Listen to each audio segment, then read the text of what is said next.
Jam 2 pagi di tengah gelapnya malam dan berkabut di Selat Sunda, nelayan ini melihat kapal tua melintas tanpa awak.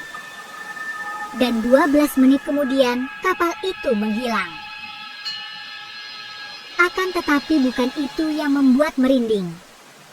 Karena kapal itu ternyata sudah tenggelam 70 tahun silam lalu.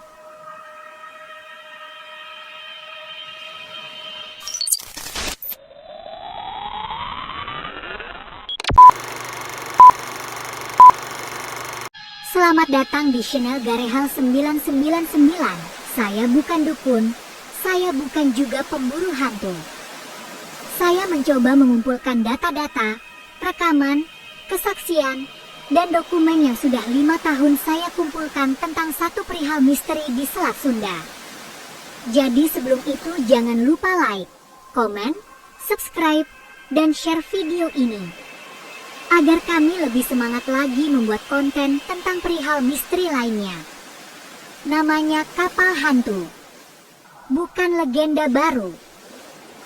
Nelayan di Merak, Bakauheni, sampai Pulau Sebesi udah membicarakan ini sejak tahun 90-an.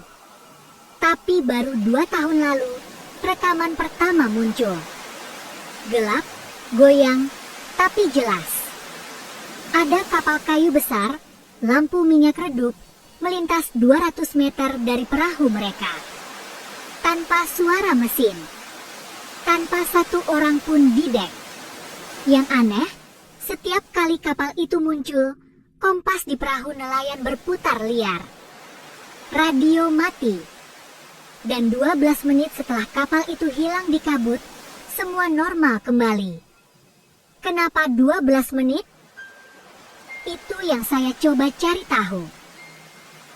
Ini kesaksian Pak Dedi, nelayan dari Anyer. Rekaman suaranya saya dapatkan Agustus 2023. Dulu saya pikir itu kapal penangkap ikan ilegal. Tapi pas saya sorot lampu, tidak ada orang sama sekali. Kapalnya kayu, seperti zaman dulu. Ada bendera robek di tiang. Warna merah putih, tapi pudar sekali. Lalu tiba-tiba kabut menutupi, hilang. Pas kabut hilang, jam tangan saya maju 12 menit. 12 menit. Pola yang sama muncul di 7 kesaksian lain. Bukan cuma jam tangan. HP, GPS kapal, semuanya loncat 12 menit. Saya cek ke BMKG. Tidak ada gangguan magnetik di hari itu. Saya cek ke Dishub Laut, sama tidak ada kapal terdaftar dengan deskripsi itu. Mari kita mundur ke 1952. Tanggal 14 November, kapal KM Merdeka Jaya berangkat dari Merak menuju Lampung membawa 89 penumpang. Kapal kayu 200 ton, milik swasta. Jam 1 pagi, radio terakhir masuk. Posisi Selat Sunda, cuaca buruk, kami balik arah. Setelah itu, hilang. Pencarian 14 hari tidak nemuin apa-apa. Tidak ada puing, tidak ada jasad. Hanya satu pelampung ditemukan di pantai Labuan 3 minggu kemudian. Kasus ditutup sebagai tenggelam. Tapi ada satu detail yang tidak masuk laporan resmi. Logbook kapal lain yang melintas malam itu mencatat, melihat lampu di tengah laut pukul 1.12. 12 menit kemudian lampu padam. Oke, mari kita menjadi skeptis terlebih dulu. Ada fenomena namanya Fata Morgana dan Mirage. Pembiasan cahaya di atas laut bisa bikin kapal yang jauh terlihat melayang. Tapi Fata Morgana tidak membuat kompas gila. Tidak pula membuat radio mati.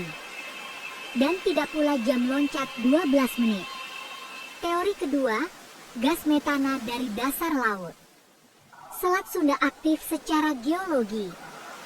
Gas metana yang naik bisa bikin air jadi busa, mesin mati, kompas terganggu. Masuk akal. Tapi kenapa bentuknya selalu kapal kayu tua? Kenapa selalu muncul jam 1.03 pagi? Dan kenapa muncul di titik yang sama dengan lokasi KM Merdeka Jaya tenggelam? Ahli psikologi bilang, ini bisa jadi kolektive hallucination. Trauma tenggelamnya KM Merdeka Jaya sudah 70 tahun menjadi cerita turun-temurun di kalangan nelayan. Otak manusia di bawah stres, kurang tidur, di tengah laut gelap, bisa membuat otak mengisi kekosongan dengan gambar yang familiar. Tapi lagi-lagi, itu tidak bisa menjelaskan rekaman video. Rekaman tidak bisa halusinasi. Bulan Maret 2025, saya mendapatkan rekaman baru dari drone milik tim riset kelautan ITB. Mereka sedang mapping arus laut jam 2 pagi. Di menit pukul 7.22, muncul objek panjang 30 meter di layar sonar. Bentuknya tidak sesuai kapal modern. Kemudian mereka menyalakan lampu sorot. Dan di sana, ada kapal kayu. Rekaman hanya 47 detik sebelum drone kehilangan sinyal. Tapi di detik ke-40, kalian bisa melihat tulisan di lambung kapal.